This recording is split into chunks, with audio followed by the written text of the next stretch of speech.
And one thing, Senator, I think would be helpful to know is how effective that communications has been. That well, they were overwhelmingly effective in your name recognition. I mean, I personally just, I mean, to me, it puts the president in a terribly awkward spot.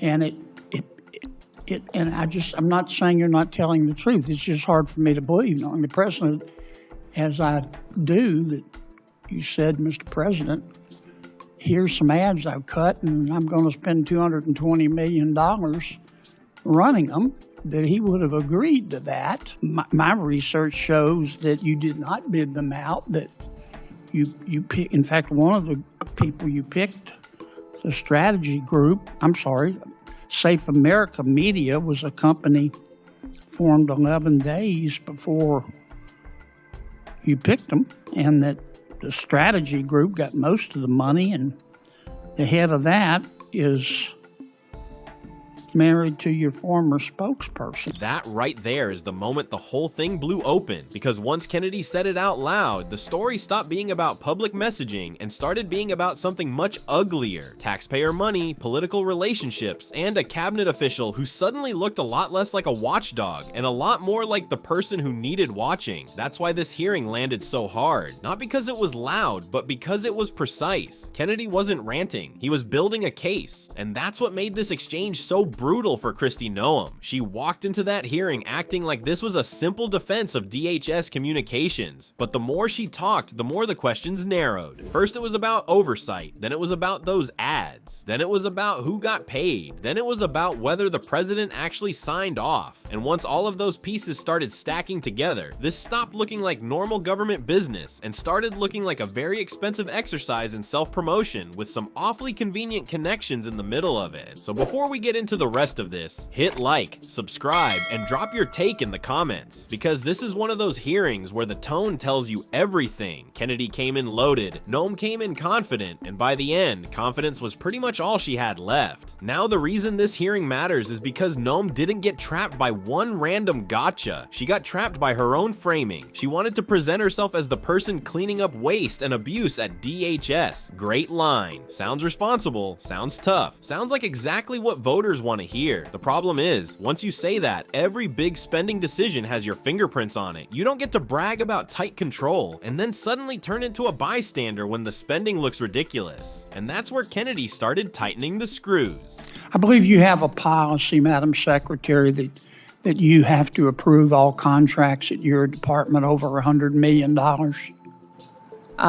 No, sir, I have a policy in place that I review contracts. My deputy chiefs have the ability to review anything under $5 million. Above that, I evaluate and look at. Okay. And you do that, I understand, to try to curb waste and abuse of taxpayer money. Is that right?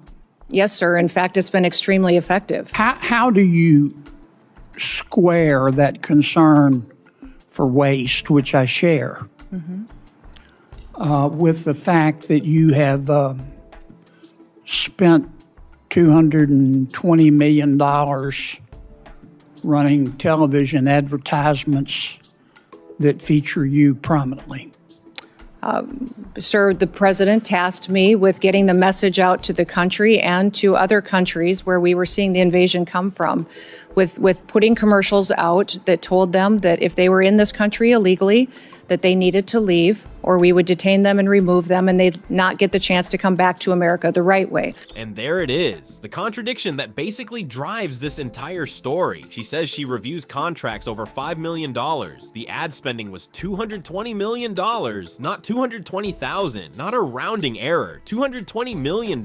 So from that point on, the obvious question is, if you review these major contracts to prevent waste, then how exactly did this one get through? Because the defense she tries here is not really a defense. She doesn't answer the core issue. She pivots to the message. She says the ads were about deterrence. Fine. That still doesn't answer why the spend was so massive, why the contracts were handled the way they were, or why she was featured so prominently in the rollout. Messaging can be legitimate. Vanity spending is something else entirely. And when the country is buried in debt, people notice the difference real fast. But here's the bigger problem. Once the numbers started getting attention, the contract trail started looking even worse. worse. We're not just talking about expensive ads. We're talking about the kind of procurement story that immediately makes people ask who knew whom before the ink dried. And the people that you ended up picking were people who had formerly done your political work back in South Dakota. Is that right? No, that's not correct, sir. I think it is. No, it's not, sir. The individuals who,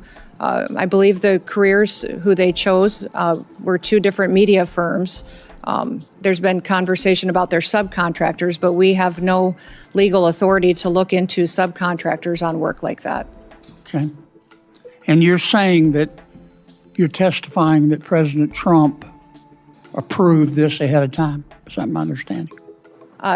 We had conversations about making sure that we were telling people. No, ma'am. I'm asking you, sorry to interrupt, but the president approved ahead of time you spending $220 million running TV ads across the country in which you are featured prominently. Yes, sir. We went through the legal processes, did it correctly. Did the president worked know with you were going to do OMB. this? Yes.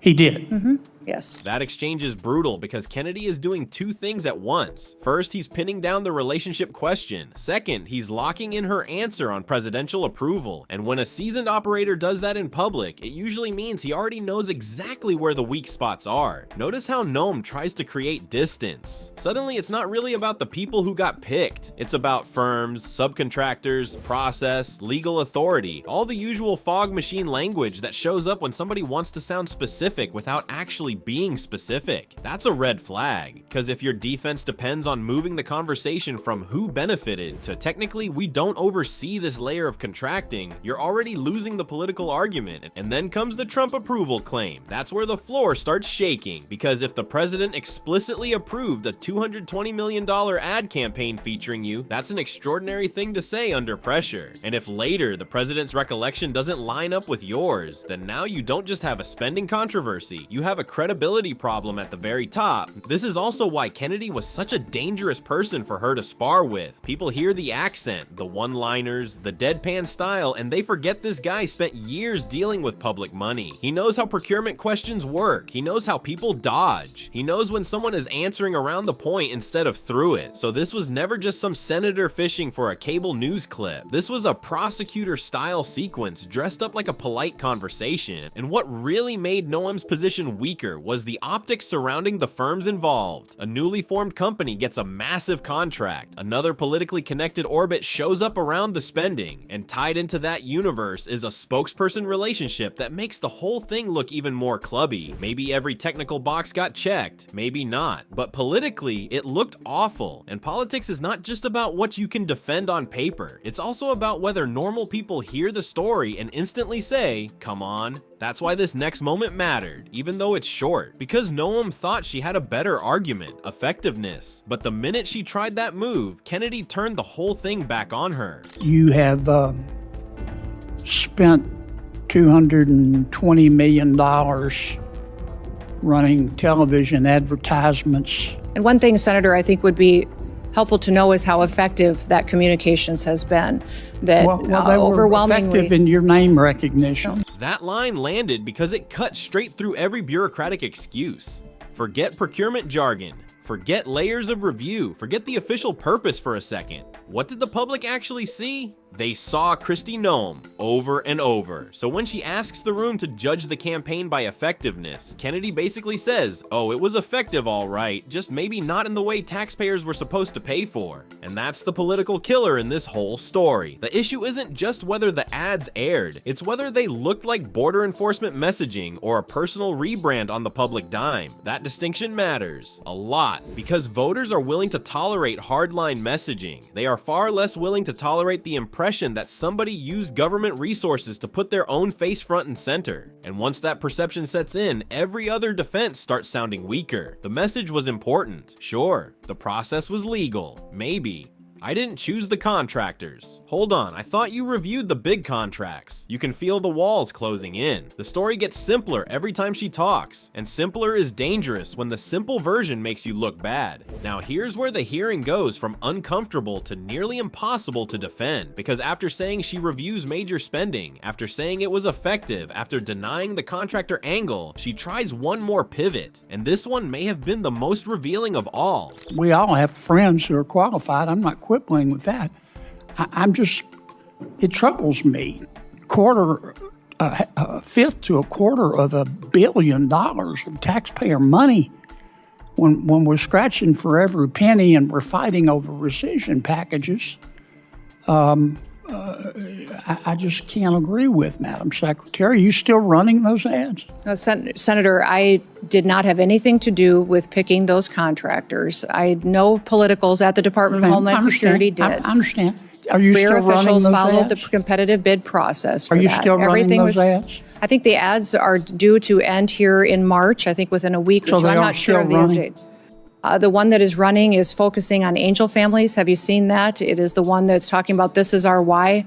This is why we work every day. Okay. Is for the angel I've gotta families and move their on. victims. And that right there is the collapse, because now she's no longer speaking like the official with firm oversight. She's speaking like somebody who's weirdly detached from a $250 million controversy happening inside her own department. She didn't pick the contractors, officials followed process. The ad should be ending soon. She's not sure of the update. Read that again as a political performance. It is the exact opposite of command. You can't sell yourself as the adult in the room on spending and then suddenly sound fuzzy about who made the calls, what process was used, and whether the ads are still running. That is not reassuring. That is the kind of answer that makes people think the left hand was doing one thing, the right hand was cashing checks, and nobody wants to own the whole picture now that it's public. And let's talk about the broader conservative angle here, because this is where the story gets even more damaging. Republicans love talking about waste. They should. The national debt is real. Bureaucratic spending is real. Taxpayer abuse is real. But that message falls apart fast when people inside a Republican-led administration look like they're lighting massive amounts of money on fire for a media campaign wrapped in political familiarity and self-serving optics. You can't lecture the country about fiscal discipline on Monday and then shrug at $220 million